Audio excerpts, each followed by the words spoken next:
剛才我哋聆聽嘅第一篇讀經係舊約嘅以賽亞先知書嘅第22章。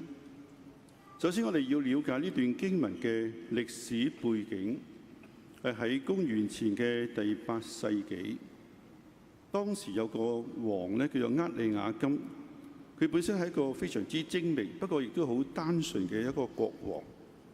佢選咗一個自己嘅親友舍巴納為總管，但呢個人呢係一個機會主義者，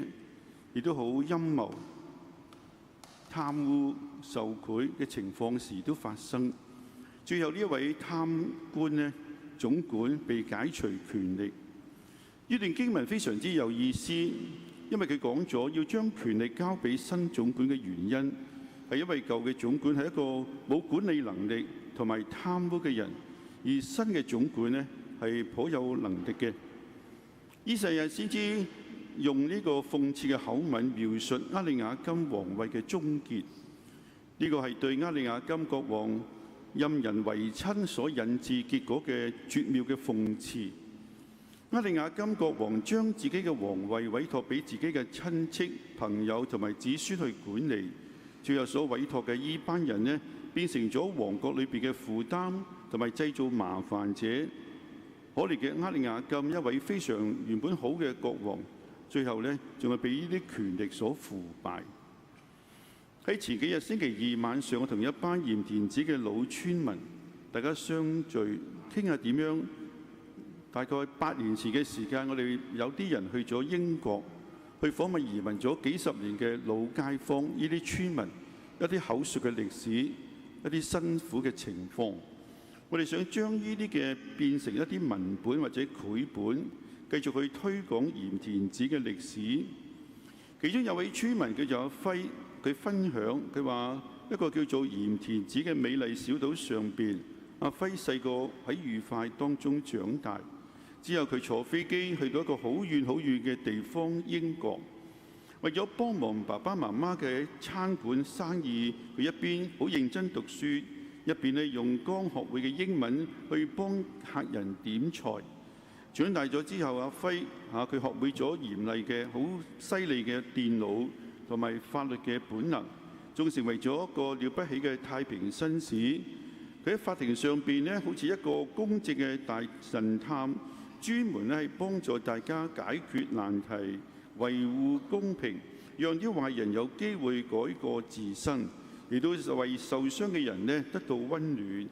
因此，越擁有更多知識同埋能力嘅人，更加要慷慨同埋大方去幫助同埋服務有需要嘅人。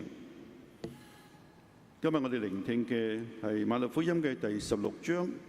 耶穌向自己嘅門徒提出咗2個問題。第一個好簡單嘅就話：其他人點睇我呢？跟住一個問題係富有挑戰性。咁你哋呢？你作為我嘅門徒，你哋認為我係邊一個？無可否認，耶穌時代嘅人呢，最初係好崇拜耶穌嘅。然而對耶穌嘅崇拜同埋尊敬並唔足夠。耶穌同其他人嘅分別並唔係因為誠信或者忠信，而係耶穌特別去對窮人嘅愛，為社會公義、和平同埋非暴力而出聲嘅。耶穌同其他人嘅分別並唔係在於佢有別人不同嘅戰術或者策略，更重要，我哋要睇耶穌佢點樣咩選擇同埋佢嘅態度。耶穌喺佢成長之後開始自己嘅傳教工作，喺之前佢度住一個非常之隱蔽嘅生活。但係一步一步咁向人啟示天父最深嘅奧秘，佢嘅宣講對所有嘅人都構成一種嘅威脅。但係人嘅思維邏輯係唔認同耶穌嘅宣講，最後耶穌要交付自己嘅性命，被釘喺十字架上死，而佢嘅復活為人類帶嚟最終嘅勝利。但係即使了解同埋認識耶穌嘅人，並唔足以成為耶穌嘅門徒。因為門徒嘅意思就要明白耶穌係唯一嘅，係值得信任嘅，同埋願意為佢做任何嘅事情。喺今日嘅福音嘅對話當中，伯多祿嘅答覆係令人覺得驚訝。伯多祿嘅答案其實好表面嘅，而實際上佢所理解到默西亞係完全錯嘅。伯多祿想耶穌通過顯示自己嘅能力，去顯奇蹟標記，為使所有嘅人都能夠認為耶穌正係喺地上準備建立天國。但無論如何，佢哋都係受到世俗思想邏輯嘅限制，用世俗嘅生命成功標準去判斷所謂嘅成功。今日嘅福音第二部分係耶穌對伯多祿嘅答覆。佢話：你係伯多祿，你係磐石，我喺呢個磐石上要建立我嘅教會。首先建立教會嘅基礎嘅磐石，正如聖保祿宗徒佢證實話，除咗耶穌基督之外，冇任何人能夠奠定其他嘅根基。第二點，耶穌俾伯多祿改名，稱佢為卡法伯多祿。耶穌所指嘅就係伯多祿所宣講嘅信德，就呢個信德構成咗教會嘅基礎。呢個基礎係保持住教會同基督呢種緊密嘅相連。伯多祿接受咗天國嘅鎖匙、釋放同埋束縛嘅權力，呢個猶太經師時時用嘅兩個圖像，但係並唔表示只係伯多祿一個人領受呢個釋放同埋束縛嘅權力，而係證實係整個教會團體去接受呢一個嘅權力。而家只有耶穌嘅鎖匙正係得救嘅途徑。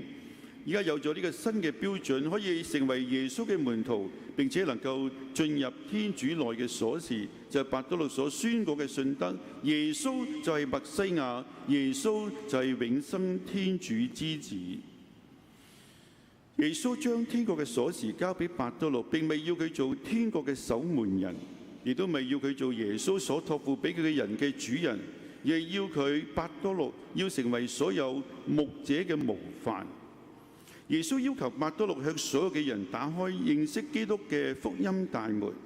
邊個通過伯多祿所打開嘅信德之門，同埋明認佢所宣佈嘅信德，接受耶穌係默西亞，係永生天主之子，邊個就可以得到救恩。相反，邊個拒絕耶穌就被排擠於外。喺前幾個星期，我帶咗一班老師去咗呢個西貢鹽田梓進行靈修反省聚會，期間我哋有機會聽聽村長同埋職員佢哋嘅分享。因為喺個接待過程當中，大部分都未必係教友嘅，有時佢哋提出啲問題咧，或者要求係合理，不亦都有啲唔合理嘅。所以我都問佢哋點樣去，有咩力量能夠堅持落去，特別遇到有啲屈辱或者點樣去消化。佢哋不約而同話有兩個原因：一就為咗村嘅發展，第二為咗天主教信仰嘅福傳。一個人做係做唔晒嘅，同埋做得唔夠嘅。佢哋嘅經驗就係話要合作、要團結，正能夠有真正嘅力量，同埋互補長短，同埋深信天主會特別降福，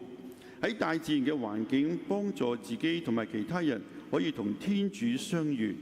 亦都特別善用自然界同埋貼地嘅方式，同大部分嘅外教人分享天主教嘅信念同埋價值觀。實際上喺大自然嘅環境底下，同埋喺團體生活當中，我哋人更加容易使人成長、使人成聖。今日嘅聖經俾我哋兩個嘅好消息。第一，伯多祿領受嘅天國嘅鎖匙、釋放同埋束縛嘅權力，並唔單止係伯多祿一個人領受，而係整個教會團體都領受呢一份嘅恩寵。第二就係耶穌將天國鎖匙交俾伯多祿，並未要佢做天國嘅守門人，而係要佢成為其他牧者嘅模範。邊個通過伯多祿打開嘅信德之門，同埋命認佢所宣講嘅信德，接受耶穌基督係默西亞，係永生天主之子，邊個就可以得到救恩。回應今日嘅讀經，讓我哋肯定相信同埋接受耶穌係默西亞，係永生天主之子。而喺每日嘅生活順境嘅時候，提醒自己同埋其他人多啲去感謝天主、讚美天主。如果遇到逆境嘅時候，亦都提醒自己同埋其他人要多啲信賴天主同埋依靠天主。願天主永受讚美。